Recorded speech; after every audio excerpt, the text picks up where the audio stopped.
Hey everybody, Geraldine Rose here. Today we're going to look at some ways to explore some shine for your cards.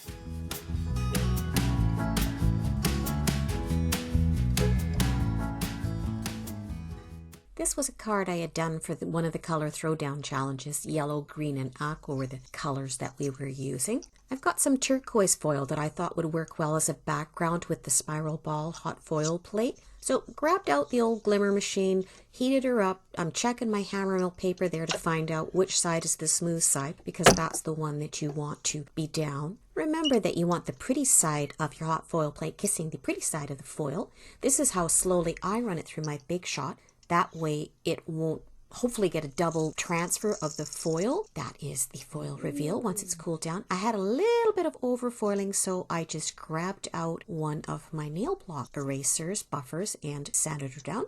Now, I don't have OCD, but I do have perfectionism, which is a close second. This is where you see it come into play. It's like, oh, no, I just need an infinitesimal little more edge cropped off the side of that. I think it's why I do mixed media so much, because it helps me to combat that perfectionism, that I can't control it. It's going to end up what it's going to end up. And it allows me to not be so rigid in my art, in my creative process. That's why ink smushing is another favorite technique of mine. You can see here that I'm using one of the pieces of plastic to not get quite so much ink on. You can control the splatter on it, and of course we love splatter too. Once the hot foiling's done, I tend to run it through an embossing folder to get another level of texture on there, and also to flatten it out from when I was ink smushing it and it was wet. If you don't have quite the right color of cardstock, you can change it slightly by ink blending on an appropriate color of ink, which you can see I'm doing here. This light blue was just a bit too light, so I darkened it. Hey, of course, me being me, I put some mica spray on there too for some splatters. I chose the Hey Love die cut to act as the sentiment focal point for this card, because I thought the swoopies in the letters would go nicely with the swirls that were on the hot foil plate and the background embossing folder. With your sentiments that have got that swoop-de-doo in it, the very narrow, very delicate portion, it helps to stabilize them if you cut out a few more layers and then glue them together like that. I have decided to over emboss this. I'm pressing it into my Versamark, putting it down on my paper, pouring my embossing powder over top, and then I'll use the paper to funnel it back into the jar. On a silicone surface, I am heating that. With all those set aside, it's now time to really play. So grab out some texture paste, some solar paste, lunar paste, paper glitz, what have you, and just go to town.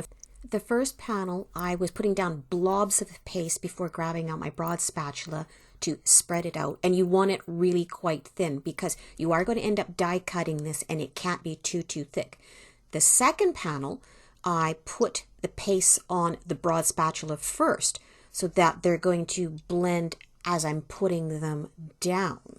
Because I needed both a turquoise aqua color as well as a green color, I used color theory to get the next part. That I knew that if I had some spots that were green and some that were some of the blues that I had in the paste, that they would mix together and create those colors that I needed for this particular challenge. Some people that have known me a really long time ask, why don't you paint anymore? The cards are my way of doing mini creations of art now. It's another form of constructionism, and I can give them out to people. My art, it was so personal, I didn't really want anybody else having a piece of that, versus this where I feel like I'm trying to put some good energy out into the world. And heck, I've spent a lot of money, over $23,000 in the last 6 years in this craft alone, and that's not counting what's before. So there's got to be $30,000 worth of stuff in here, and you got to make that worthwhile, right? Now, I did do that just the same as my husband did with what he enjoys for his hobbies. We were setting ourselves up for retirement, that I will have all this product in here to use right now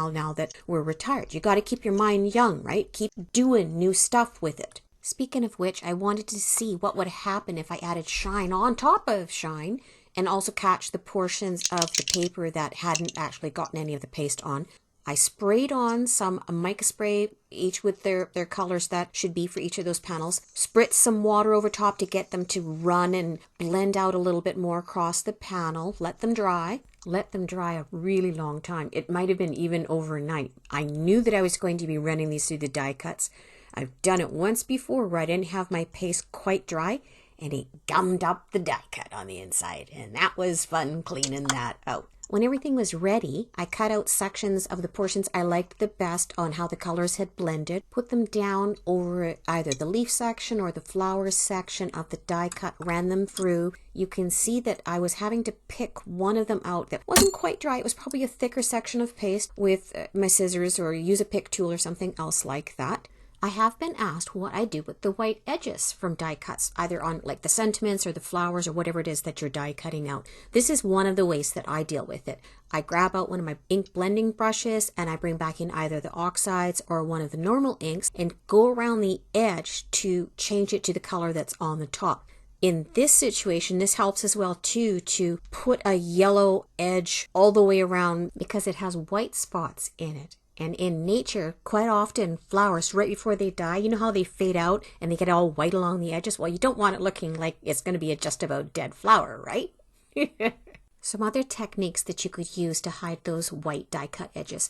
You could take an alcohol marker and you can add a level of color with that. You could take some mica spray and dip it along just the edges. You could take some paint and do the same. You could take some of like the Kurtaki, the gold mica ink, and you could paint that along the edges. You could use some of the foundry wax, take that along the edges. You could use a solar paste in a brighter color, put that along the edges. You could dip it in Versamark just along the edges and put some of the embossing glazes through there. In the case of flowers, don't forget to color the receptacle and the peduncle. That's the bulge that's right below the flower. Don't forget to color that green too before you glue everything back together. All right, so we're at the stage now where we're going to glue the panel down onto the front of the card base. I've liked using glue at this point for this one because I was going to wiggle it around a little bit to make certain it was set properly with where I wanted it. I knew this card was going to be mailed out to a dear friend and I didn't want it too thick, which it would have been if I'd had a whole bunch of layers of foam in there as well. I've been getting nailed with Canada Post for having not things overweight, not over the 30 grams. I've been getting nailed because they're too thick. They're more than 5 millimeters. Oversize is substantially different than paying normal postage. To make it look like they were growing through the fence, I had some of the flowers behind that white ephemera piece and some coming out through the front of it. I am just smearing the glue that was on the sentiment there because I had glops that were a little bit too big. I wanted a sub-sentiment line below the Hey Love. Grabbed out the Gina K Hello stamps, used the How Are You in there on green cardstock with some white embossing powder. I thought it would be nice to dovetail its banner line. You can see I put it just to the edge of that on my big shot and then rolled it back so that it didn't recut the rest of the line.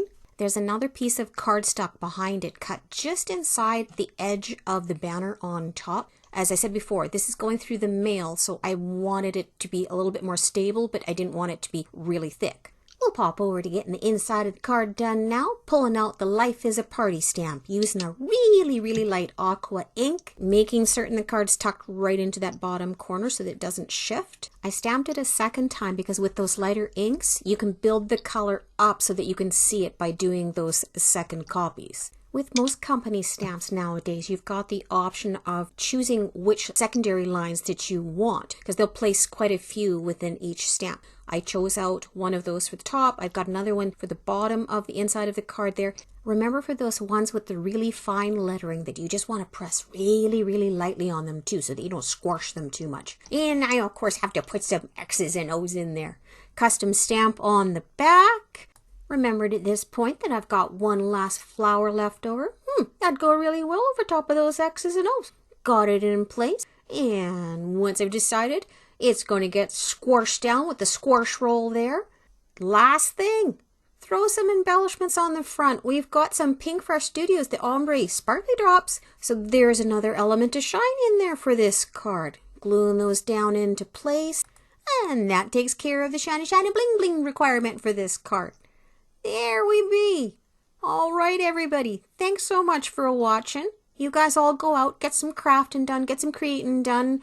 Takes your mind off what's going on in the world. Be the change you want to see in the world out there. Send some cards to your peeps. Give them to care homes. Give them to the drive-thru clerk when you're picking up your coffee. All right. Thanks again, everybody. See you next time. Bye.